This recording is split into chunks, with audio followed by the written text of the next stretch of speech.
people are asking for Gaetz. We didn't prepare for Gaetz, but we might have to talk No, I'm about prepared for Gaetz. Okay, so God, okay, I know what's going on with Gaetz. I watched the Tim Pool's bit. I've been reading some articles. It's a complicated thing. It seems that Gaetz was, in fact, under investigation, to use words that are not going to get us in trouble, for improprieties based on age. That he apparently was under investigation, under bar from 2020. Simultaneously, contemporaneously, at the same time, however we want to say it, it seems that his family was being objectively extorted because there's an investigation into that, because someone got wind of the investigation, said, I can make it go away if you pay me $25 million, or you have your dad pay $25 million. And so it seems that there might be two simultaneous criminal investigations going on here. One into Gaetz for very naughty behavior, if the allegations are true. The other for someone who, a Department of Justice attorney, former, who may have been trying to exploit of the situation and his purported ability to make it go away for, payments $25 million. There may be more details to it, Robert. I mean, take it away, and I'm going to have some questions. So, my guess as to what the backstory is, this is all mostly speculative at this point, is that it feels like it has the fingerprints of a deep state hit job. And so Gaetz had a relationship with someone who was a tax collector in Florida, who came under investigation somehow by the Secret Service, which strikes me as a little odd, but apparently was using his office, according to the allegations. He's been indicted, and the indictment against him involves, he was supposed to be creating blockchain technology to make people's information more private and secure. Instead, apparently, according to the government allegations, he was diverting the money for himself to purchase cryptocurrencies. He was using his access to driver's license to create fake IDs. He apparently stalked somebody online that was a political competitor and created fake accounts to do it, according again to the federal indictment. And then the only other allegation in there was that he had facilitated someone traveling in a fake ID for someone that was under the age of 18. It wasn't clear what age they were, for the purposes of alleged sexual activity across state lines. So we have that aspect. Then we have the other aspect. Just stop right there. At the time, these allegations, Gaetz is, 20 years older. Gaetz is in mid-30s when this is alleged to have happened. Oh, all this was alleged to have happened within the last couple of years. Okay. So so that's part one. Part two is the stories that circulate about Gaetz is he's a ladies' man, and that he, might have shared photos and other images that he had with friends and pals at parties and whatnot. So that might have created a perception that this was a point of vulnerability. Gaetz' father, I think, is worth something like $500 million. His family members were independent.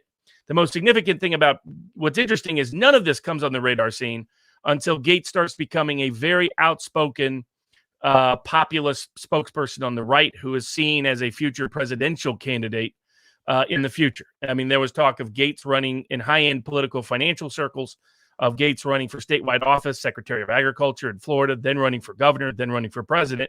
And there were a lot of people who saw him as the number one potential source of he's been one of the top critics of deep state defense, whatever you want to label it, national security establishment, the FBI, Justice Department. He sits on the Judiciary Committee, has been one of the strongest defenders of Trump, has adopted kids and things like that. And he has a Kennedy-type background. In other words, he's very telegenic. He's young. He had recently been engaged. Like I said, adopted, poor kids. And because of his independent money, meant like the Kennedys, he could do what he wanted to do. He wasn't under the same limitations that most other politicians were. So I would advise you, if you're going to go after the deep state, you better check back, make sure everything is safe, because they're going to put you under scrutiny if they can. And the aspects of that have the fingerprints of this are, first, a very unusual case. So the only allegation that's been reported against Gaetz, and it's not even clear he's a target rather than a subject, is that it was that someone who was 17, he paid for their flight and hotel, and he had an affair with that person who was 17 in a different state. The reason why, a couple of things. The federal laws are unclear on this. A lot of laws are unclear. In the United States, depends on which state you're in. Some states are 16, some states are 17, some states are 18. Across the country, across the world, it varies. Some countries are still 14, but 14, 15, 16, 17, 18. The norm is closer to 17 generally than the 18 around the world, but it depends on where you're at. So and to give an example, the Supreme Court several years ago ruled that in order for it to count as sexual abuse of a minor, the person has to be 15 or under. So those statutes wouldn't apply. In addition, Scott Adams had asked, is there a defense if you don't know their age? And people are getting confused. Statutory rape charges under state law, which involve different age limits. Under federal law, if you don't know the person is 17, you think they're 18, that is, in fact, an affirmative defense under the law. And so it put this way, it wouldn't surprise me if this person he was associated with might have set him up to let him believe he was dating someone who was 18 or older and wasn't. I'm gonna stop. I mean, look, Robert, I'll stop you. I know people that this is where people are gonna say, okay, you're infusing some opinion, and no doubt, this is almost all speculative. Yeah, but I was gonna say, you're infusing James Elroy experience in the assessment. Here's the thing, by the way, one of my best friend's parents are 20 years apart. It's just that I think they met more in the 25 to 45 or 35 to 55 range, and not the 15 to 35 range. And so you got to, but let me give an example. One, this is a very weird FBI investigation. It is very weird to put Gaetz under investigation for this, if that's the case. That is highly unusual. When you've got 17-year-old, you don't know whether an affair actually happened. The only trafficking alleging is paying for their flight. There's no allegation that this person is accusing him of anything wrong. We have a senator, Bob Martinez, who used to fly to the Dominican Republic to sleep with underage girls, and he's still in the United States Senate. So that's what I mean by this is an unusual kind of focus point to have. But that's part one. But let's say you skip that. Then you look at this Greenberg guy. He's the kind of dangerous grifter type you have to be careful of, because the way those kind of people protect themselves, and I have witnessed this representing a range of people, that they want extortionate material on the people they're connected to politically as their ultimate escape. I mean, this guy, according to the indictment, while he was under investigation, went and bribed an official so he could get bogus loans from the government for the Paycheck Protection Plan, apparently. I mean, that's the indictment. So that gives you an idea of the scale of this guy, of his criminality.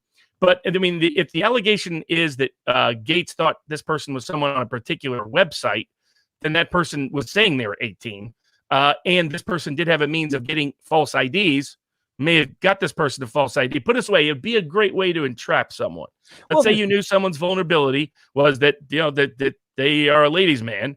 You convey, hey, I got some girlfriend. They really like you. They'd like to see you. You get them to pay for the bills. You get to the airfare. Because how did the feds know this? How did they come across this?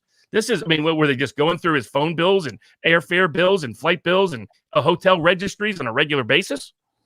No. Look, it is weird. I'll tell you one thing, though. Whatever defenses Gaetz has, and innocent until proven guilty, especially for some of this, seems to be a first time. And Gaetz, by the way, has denied all of this.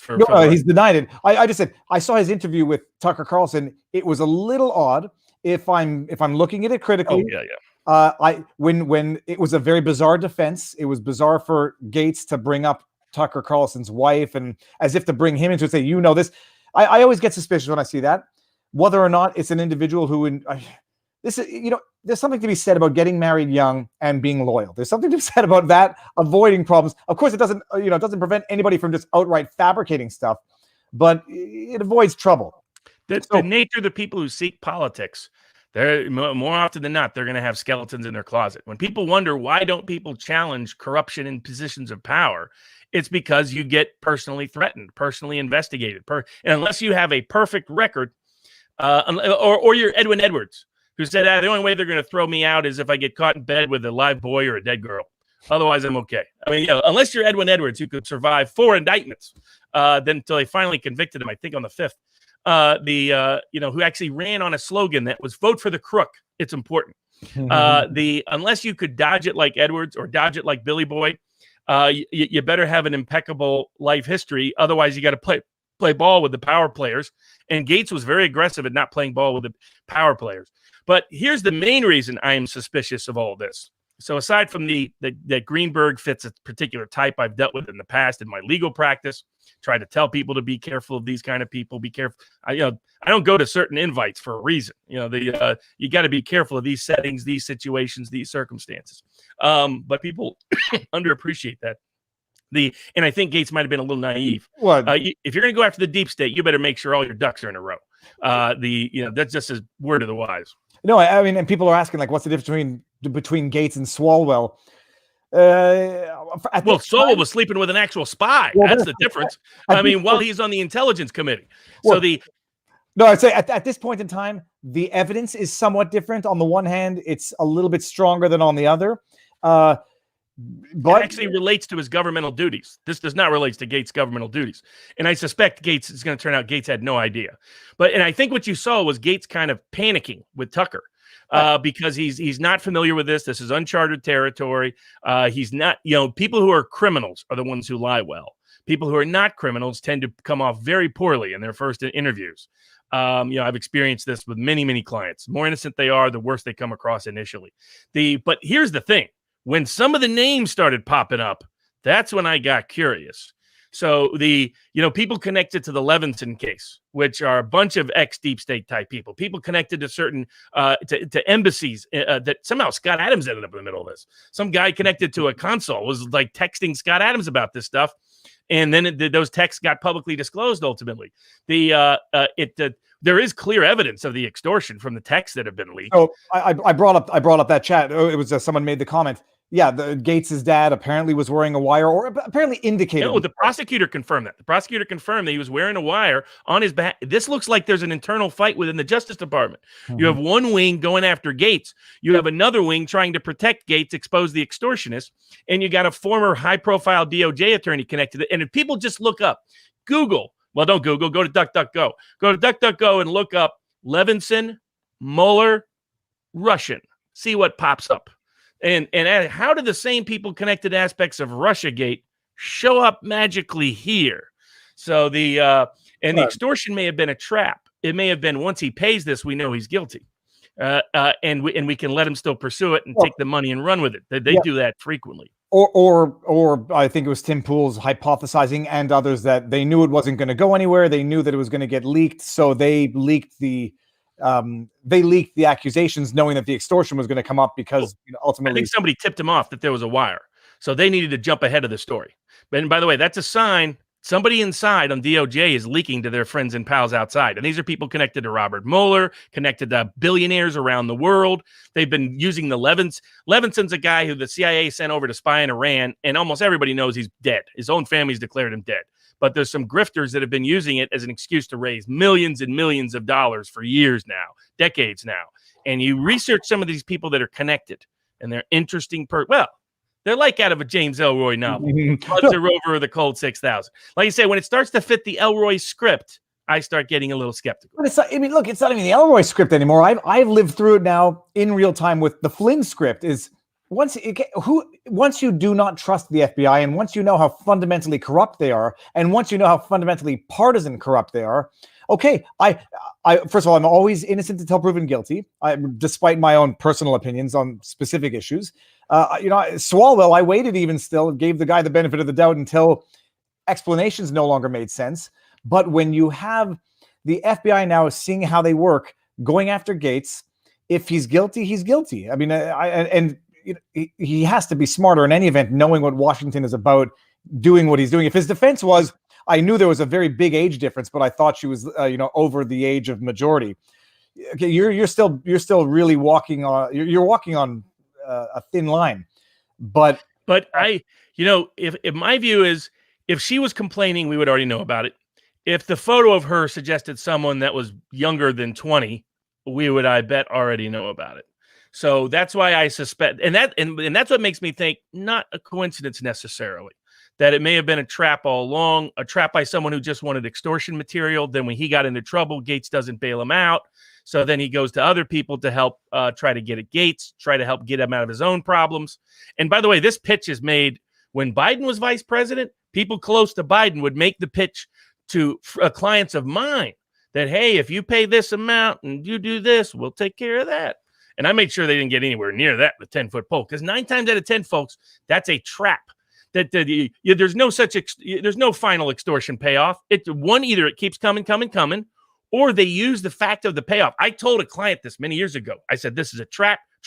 Don't do anything. Don't agree to him. Don't talk to him. Don't meet with him. And it came out a year later. I was exactly right. The feds sent this guy in to extort my client, knowing that's what he was doing, under the guise of a civil settlement, and had him in an undercover wire. Unfortunately for them, my client didn't show up. And they didn't get what they wanted, but that didn't stop them. I mean, I don't know if anybody else has gotten this, the spam email. We accessed your video camera and we have incriminating video. Send us Bitcoin, or we're going to release it. And so Isaac, I got one. He's like, okay, first of all, you don't know me. I don't care. But the second is like, how do they make money doing this? And how does anyone who pay them expect them to then leave them alone after they pay them? And so I contacted a buddy who's in IT, or I don't know what you would call this, security. And he says, you can look at their Bitcoin wallet to see how much they've been paid. And it's, people pay this. I mean, it's hilarious, and also kind of sick that anyone who thinks you're going to get extorted once, you're not going to get extorted once. That satisfaction of the extortion demand is itself extortable. So it's the way the mob works. It's the way extortion works. So, a bad idea from the get-go to think you can pay off the extortionist. But the fact that he didn't pay a dime or offer a dime does suggest to me that he doesn't think he's guilty of anything. Because, I mean, that would have been an easy thing to do at some level, or negotiate behind the scenes. Well, 25 million. I don't care how much FU money you have. That's a lot of money. So maybe but now when it's like less than 2 pennies of your wealth. I don't understand how these flipping politicians get so bloody wealthy in the first place. It's the carriage is in front of the horse again. Gavin Cross, thanks for the sanity. Here's the Glenfiddich on me. Thank you very much. I have gotten into gin these days because whiskey, I feel like I've gotten too old for whiskey, or scotch, I should say. Now that's because your brother-in-law makes really good gin. It's amazing, but also, now you're making. I'm just not a gin guy. That's like me with that, London, man. In London, all they talk about is gin. It's like gin this, gin that. No, I just find it is easier to drink than scotch, but I love a good scotch. We got feds originate this stuff too often. Yeah, like I can't help but look at it and say the timing is odd. I take the allegations seriously. Gaetz's response to Tucker was a little peculiar. Whether or not it's guilt or nervousness, I've never. It was nervousness. A guilty guy knows how to respond. That's what I'm saying. Like I always tell people, don't read into the things that you think. The innocent guy will come across all over the place because their emotions are going like this. The guilty person will be calculated. I mean, look at how Bill Clinton responded. I didn't have any relations with that woman. So that he was ready to lie. He was comfortable lying, at ease lying. That's what criminals are. Because criminals have been thinking years in advance. What am I going to do? How am I going to explain? What's going to be my story? It's innocent people who don't know what to do. They get caught, that feel guilty maybe about something. Great first cinematic reference, Under Suspicion, with Gene Hackman and Morgan Freeman. And watch and we'll understand why false confessions are one of the most unreliable, why confessions in general are one of the most unreliable forms of evidence. You shift guilt and culpability. There's so much emotionally going through a person who's innocent that comes through that makes them look like a wreck, whereas the guilty people lie with ease and smoothly. We got Dab Bear says, this time last year I was looking at careers in the FBI. I now view it as the most partisan, corrupt, terrifying entity we have. And by the way, anything happened to Kleinsmith, the felonious guy who never got a day in jail? Has he been? Not to my knowledge. Not a single thing. Well, they're busy chasing Sidney Powell and chasing Giuliani around for their election controversies, trying to get him disbarred or sanctioned everywhere. No, nothing with Kleinsmith. And of course, as Trump hilariously put out this week, he goes, is John Durham a real human being? Is anybody sure that guy's alive? Is that maybe a fake name? Just to remind everybody of what's how no consequences. And like I said, if there weren't a bunch of people that showed up with those ties and connections, I might not have gone all James Ellroy on the Gaetz case. But once I saw them, I was like, Oh, no, there's no question. I actually just want to bring this up. Totally unrelated. Hit turbine. What the hell kind of glass is that, Barnes? That's a proper snifter glass, by the way. Yes. Narrow at the top. You heat it up at the bottom. It comes up. What it does, it rotates around, so it helps rotate the whiskey or the scotch or the cognac. And by the way, when you put that on the table, it doesn't spill over. It naturally. I know you think it will, but it doesn't. Yeah. So Okay, so Gaetz, I mean, to be continued. It looks timing's fishy. The fact He needs to lawyer up well, and he needs to get a good PR team in, and he should have already done it. But by the way, it's more signs the guy's innocent. This guy wasn't preparing like a guilty guy. This guy didn't react like a guilty guy. He didn't pay off the extortionate like a guilty guy. His problem was he was a little naive about the people he was going after. He was a little naive about the deep state apparatus and the powerful people in the Washington establishment, or whatever you want to attribute it to. This is a guy who'd been attacking FBI corruption. Let's say it was just limited to that aspect. Those people have power and they retaliate all the time.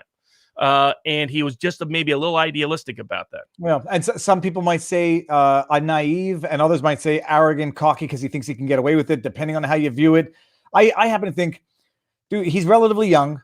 Although I think if I would never necessarily get into this because I deeply distrust based on what I've seen and what I've learned now. So if he didn't think he could possibly be at the crosshairs, the political crosshairs, yeah, naive would be one way to say it. And speaking of speaking of guilty people and how they might respond, hey, spoiler alert, I think everything in Hunter Biden's brief response, I haven't seen the whole interview, I think all of that was 100% a lie. I think he's guilty. Well, this would be like if Matt Gaetz said, well, they might have been underage. I might have been there, but it might not. And it might have been Russians that put him there, or maybe it wasn't. Or maybe somebody stole something. I mean, that was one of the worst lines. The behavior panel will probably stay away from it because of politics. They did a great version of breaking down Meghan Markle and what a complete hopeless liar she is. And people can watch that video at the behavior panel. But they would take this apart piece and nail. This was like even Jimmy Dore just couldn't quit laughing.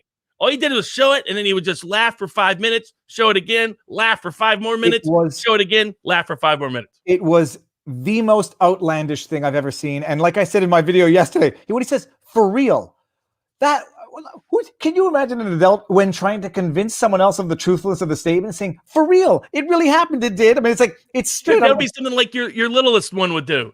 For real, Dad. For real. I'm telling the truth. For real. When they say that, anybody with kids will know when they say that, it's not for real. It's kids don't, you don't call them liars to their faces, but kids lie all the time. And the trick is when they're lying.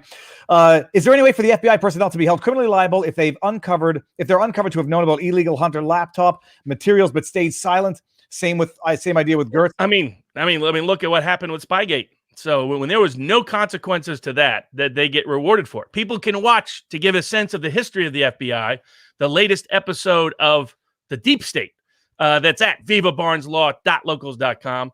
And if you understand the man who founded the FBI, who their FBI building is still named after, you'd understand how they really tend to approach these kind of cases. And sadly, consequences rare. That's why the CBS sits him down and apparently didn't ask him about his tax charges, didn't ask him about the corruption charges, didn't ask him about what was on that laptop, whether that was actually the case, not just generally about the laptop, and didn't even ask about any follow-up about his lying on the gun registry form, apparently. So all of these crimes he's getting to walk from, serious crimes, substantial crimes, repeated crimes. And for folks, if they really cared about certain activities, they would follow up on certain photo images that are on that laptop. We've said it repeatedly multiple times. There are only a few good reasons why a computer repairman goes straight to the FBI after having preserved a mirror copy.